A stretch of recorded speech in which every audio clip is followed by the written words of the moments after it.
Bienvenidos a una nueva semana en la Agenda Económica PM acá en CNN Chile y que estuvo cargada de noticias este lunes. De hecho, modificamos nuestra pauta informativa varias veces. Está, por ejemplo, los proyectos de ley que va a presentar el gobierno para contener alzas en los precios de distintos hidrocarburos o incluso el IMASEC de marzo que tuvo una positiva sorpresa. Pero no vamos a partir ni con ese tema ni con el segundo, sino que con el dólar, porque sigue subiendo en Chile. Ya está en 860 pesos, su mayor valor desde el 24 de diciembre del año pasado y probablemente pueda seguir subiendo. Todo depende de las decisiones que tomen los bancos centrales, tanto en Chile, pero sobre todo en Estados Unidos, porque todo indica que la Fed, el banco central de ese país, va a subir la tasa de interés y a pesar de que se sabe que la magnitud sería de 50 puntos base, sigue habiendo repercusiones en los mercados internacionales. Por eso, el dólar sigue subiendo no solo en Chile, sino que en el resto del mundo. Lo conversamos junto a Diego Mora, ejecutivo senior de inversiones en XTB Latam, a quien vemos en pantalla. Diego, gracias por estar en Agenda Económica. Muy buenas tardes, Nicolás. A ver, 860 pesos, me atrevería a decir que ese no es precisamente el techo del dólar. Bueno, bajo mi opinión, esto es siempre subjetivo, efectivamente hay un espacio para seguir creciendo. Yo personalmente creo en los máximos históricos, la vuelta a los 878 pesos. Porque a la hora de valorizar las divisas tenemos muchos factores. Está, como tú decías, las decisiones de los bancos centrales, ya sea en Estados Unidos, ya sea en Chile, pero también hay otros efectos que son de especulación bursátil, o sea, la sensación que hay respecto al dólar a modo de refugio. No olvidemos también lo que está pasando en cobre y en China. El confinamiento de Shanghái tiene a la República Popular de China bastante complicada, la tolerancia cero que tienen frente al COVID, están cerrando todas las fronteras y esto genera una depreciación bastante fuerte de todos los metales industriales, donde el cobre, por supuesto, es uno de los más importantes y además es el más importante a modo de exportación para Chile. Por lo tanto, se están dando distintos factores para que el peso chileno sea cada vez menos atractivo y el dólar se pueda fortalecer a modo de refugio. Y estamos hablando de factores internacionales. Todavía ni siquiera hemos visto factores internos que fueron los que llevaron hace año y medio el dólar al nivel que tú mencionabas. Aquí es todo lo que pasa afuera. Exacto, pero también hay que sumar lo que está ocurriendo con la Constitución. O sea, ya durante este mes de mayo debiésemos ver el borrador final de la Constitución. La incertidumbre política y social es un factor que afecta el riesgo país de las monedas. Por lo tanto, el efecto que haya una alta incertidumbre respecto al futuro político y social de Chile genera desconfianza y ante la desconfianza mejor me refugio en dólar. Por lo tanto, es otro factor adicional por el cual es mucho más atractivo tener un dólar que un peso chileno. Ahora, el único punto que sí hay que darle a favor de la valoración del peso chileno es la agresiva subida de tasas que está proponiendo el Banco Central chileno, pero no alcanza a sopesar que todos los factores que hay, aparte de la tasa de interés en Chile, están a favor del dólar. Claro, porque la próxima reunión, incluso con la información que tuvimos hoy del IMASEC, están hablando ya en el mercado de un alza que podría llevar la tasa de interés a 8% en la próxima reunión del Banco Central. Eso teóricamente debiera elevar el precio del peso chileno, hacer bajar el dólar, pero igual el mercado eso ya lo tiene internalizado prácticamente y el dólar sigue subiendo. Claro. Es decir, acá el efecto tasa de interés del Banco Central es bastante bajo. Exactamente, la inflación que hay en Chile ya es bastante conocida, el mercado se está preparando para que en junio podamos tener una inflación en torno al 10%, por lo tanto la agresividad del Banco Central es bastante esperable. Tasas sobre 8% obviamente ya empiezan a ser un poco más contractivas, pero como tú decías es algo que el mercado ya asume, por lo tanto por mucho que se siga subiendo y se vaya avisando con antelación, como los bancos centrales lo suelen hacer, los mercados van actuando rápidamente y quedan mucho más atentos a las noticias nuevas, lo que pueda ocurrir en Shanghái, lo que pueda ocurrir con este nuevo foco que quizás Rusia está evaluando tomar Moldavia, que es un nuevo factor geopolítico que podría agregar incertidumbre. En Estados Unidos el rendimiento de los bonos soberanos, que no se habla mucho de este tema, está elevando el costo del endeudamiento para las empresas a nivel mundial, ya está en torno al 3%, por lo tanto para los inversores, no solamente en Estados Unidos, sino que a nivel mundial está aumentando el atractivo para comprar dólares o para comprar bonos soberanos, por lo tanto los flujos se están yendo poco a poco a Estados Unidos. Diego, antes de terminar, entonces, ¿no es descartable que lleguemos a los 8,78, que fue el récord histórico de hace más o menos año y medio, casi 2 años? Yo creo que sí. Ahora, entre medio, por supuesto que podemos ver correcciones técnicas, pero a modo de trading creo que algún tipo de corrección que pudiese llegar a los 850, 845 son muy buenas oportunidades de compra, considerando que todos los factores de riesgo van a favor del dólar. Vamos a seguir entonces la evolución del tipo de cambio. Diego Mora, ejecutivo senior de XTV, gracias por estar con nosotros en Agenda Económica. Que estén muy bien, saludos.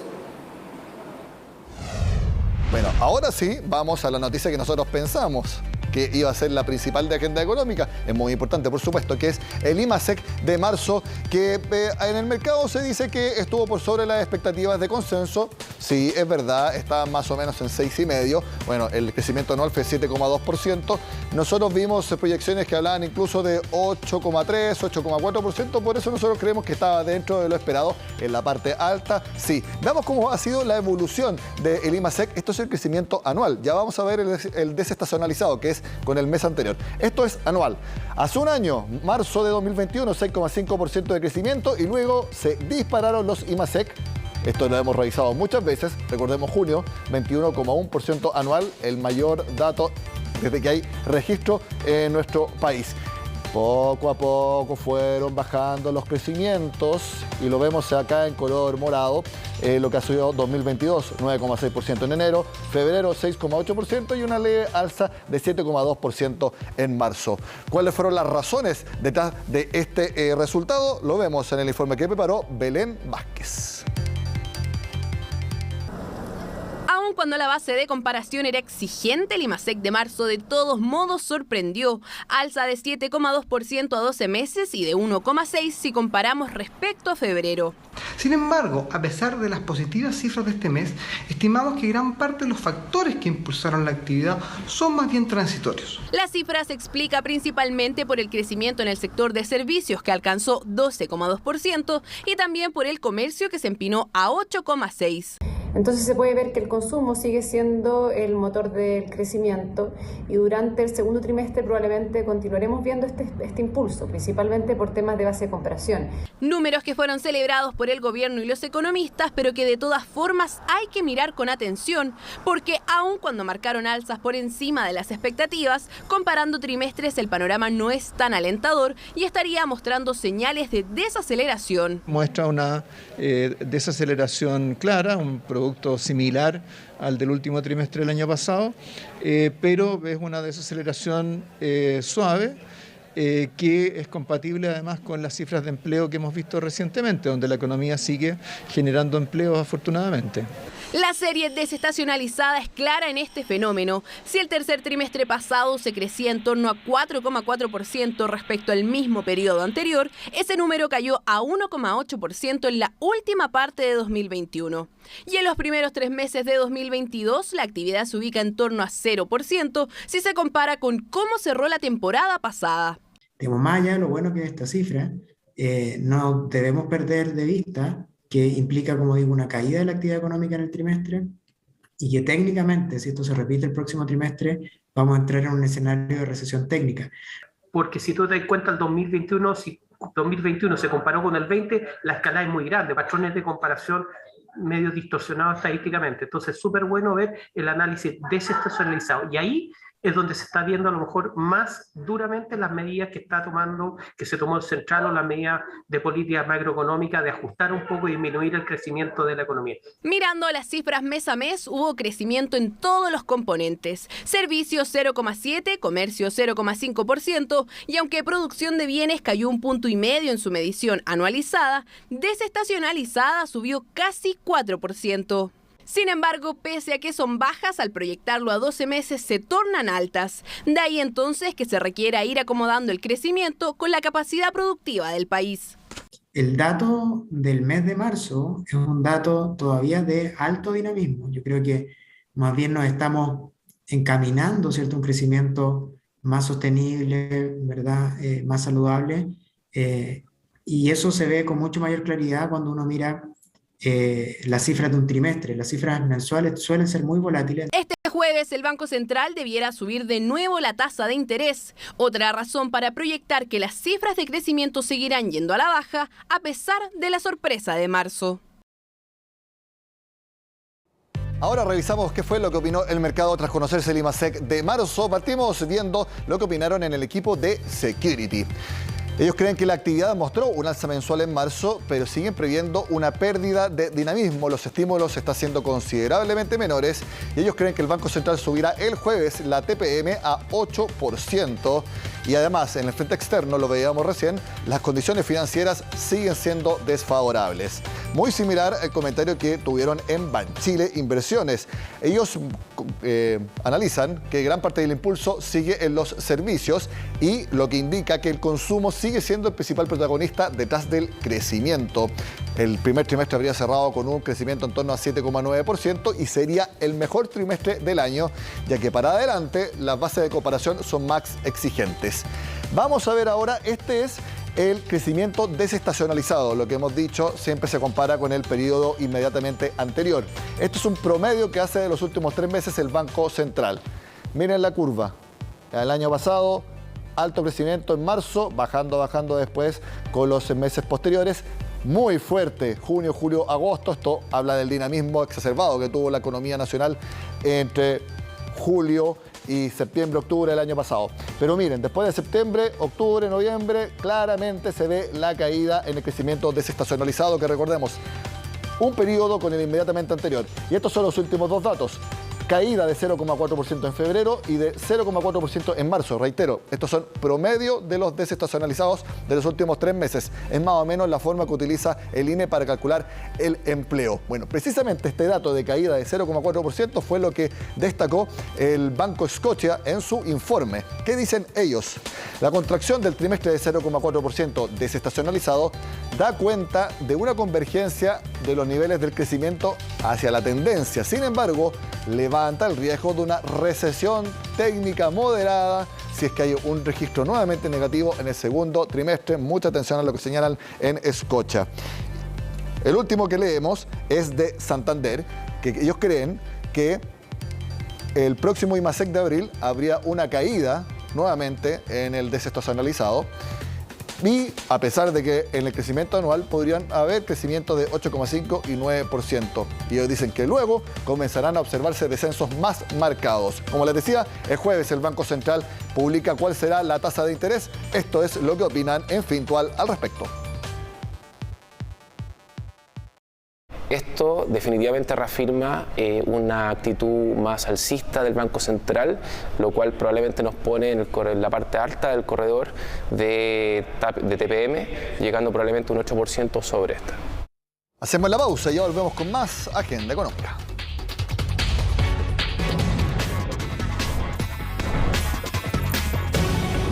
Este lunes en Agenda Económica AM estuvo la ministra del Trabajo y uno de los temas que abordó fue la ayuda que se le va a entregar a las familias chilenas para paliar los efectos del alza de los precios.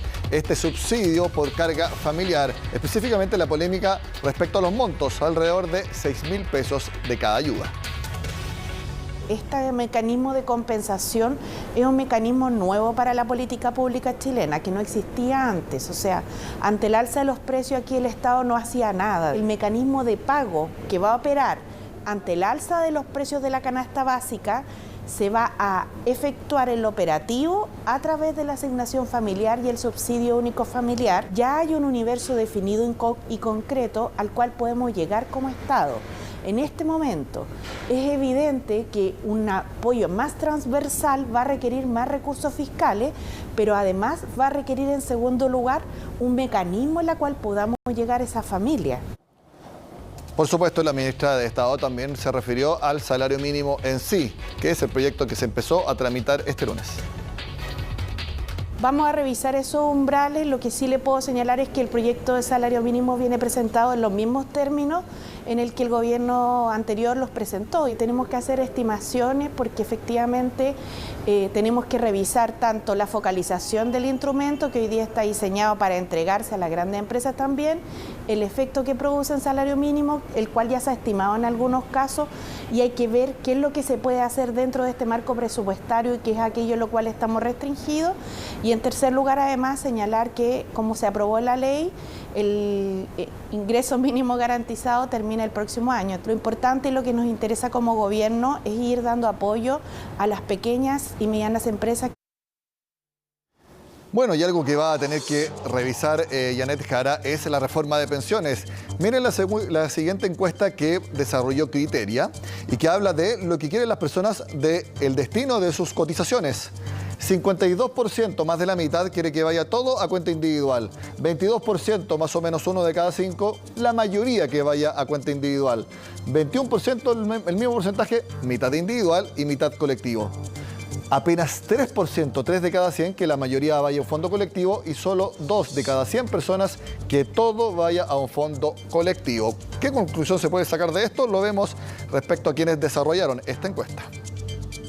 Los sucesivos retiros de los fondos previsionales por parte de los trabajadores elevaron mucho la conciencia sobre la propiedad de los fondos y la valoración que la gente tiene respecto de la capitalización individual. Entonces hoy, cuando se plantea la posibilidad de que en una reforma previsional futuras cotizaciones pudieran ser compartidas en un fondo común, en general la gente tiene una alta resistencia. Va a costar mucho convencer a la ciudadanía de estas bondades y por lo tanto empujar esto va a requerir de mucha fuerza política, de mucho apoyo ciudadano y posiblemente de muchas campañas de concientización, de educación en términos de los valores que podría tener. Pero lo grueso va a haber mucha resistencia porque la ciudadanía hoy día siente que la capitalización individual es un valor, particularmente sus fondos de pensiones, y que las cotizaciones les pertenecen porque también representan el esfuerzo de cada uno. Vamos a ver otras preguntas que se hicieron en la misma encuesta. La siguiente tiene relación con que en la nueva Constitución esté explícito que la propiedad de los fondos es de las personas y también a futuro. 83% de acuerdo, 8 de cada 10. 10% no lo tiene claro y apenas 7 de cada 100 personas está en desacuerdo con que en la nueva Constitución esté explícito la propiedad de fondos por parte de las personas. Muy similar pregunta, pero formulada al revés. Ustedes me van a entender. Que esté explícito que se prohíbe estatizar o nacionalizar. 57% de acuerdo, 27%, 1 de cada 4 neutro, no tiene mayor opinión al respecto, y 16% en desacuerdo que esto esté explícito. Importante entonces estas conclusiones que entrega la encuesta Criteria con algo que va a salir, que puede o no salir en la nueva Constitución, precisamente de eso se trata la encuesta, y también el destino de los fondos. Yo por lo menos no he visto ninguna encuesta que diga que la mayoría de los chilenos quiere que sus fondos de pensiones vayan a un fondo colectivo. Ni una. Es importante entonces, si es que hay alguna por ahí, que me la hagan llegar para saber. Esto lo estoy diciendo bien en serio, porque no he encontrado ninguna. La mayoría de las encuestas siempre dice que las personas prefieren que vaya a su fondo individual o al menos una parte nomás a un fondo colectivo. Pero ninguno dice que en su mayoría quieren que vaya a un fondo colectivo. Muy importante tenerlo en cuenta si es que vamos a conversar una reforma de pensiones desde este año. Con esta información terminamos la agenda económica de este lunes. Sean con nosotros acá en CNN Chile. Esta semana estará muy marcada por el alza en la tasa de interés que seguramente hará el Banco Central desde este jueves. Sigan con nosotros acá en CNN.